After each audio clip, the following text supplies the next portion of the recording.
I'm here now with Janet de Guzman, Director Compliance Product Marketing at OpenText.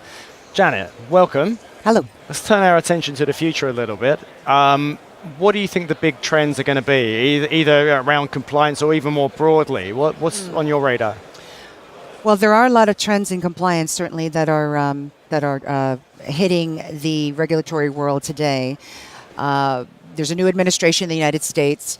One of his tenets is to deregulate a lot of laws and areas, including environmental protection and Dodd-Frank. So there's a lot of unknowns right there. So I think compliance officers are sort of at the ready, but not knowing exactly where that's going to go. So there's that. So and whatever the U.S. does impacts the rest of us, obviously. The GDPR is always on the top of my list. There's not a day that goes by before somebody asks me a question about that and how it impacts them.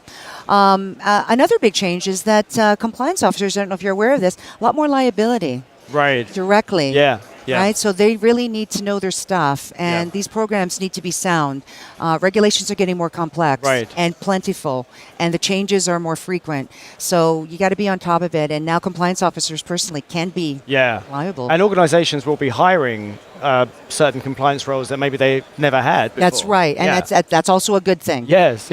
But it just adds to a little bit of pressure on them that it's a mandated role. Okay, there's one other thing I wanted to ask about. It's about your personal role as a Grace Hopper delegate. Yes. So tell us about that. Yeah, so this is our third year as an organization that we're sending a delegation to Grace Hopper.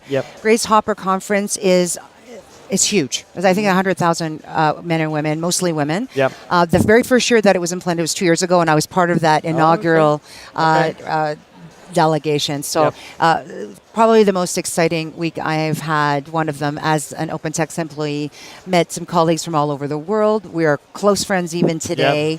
And just was inspired, as a woman in tech, to understand sort of what are the challenges facing us. What do we need to do to ensure that young women coming out of school, even going into school, have an interest in the STEM. And the organization is a real force for good as well. It's amazing. Yes. Okay.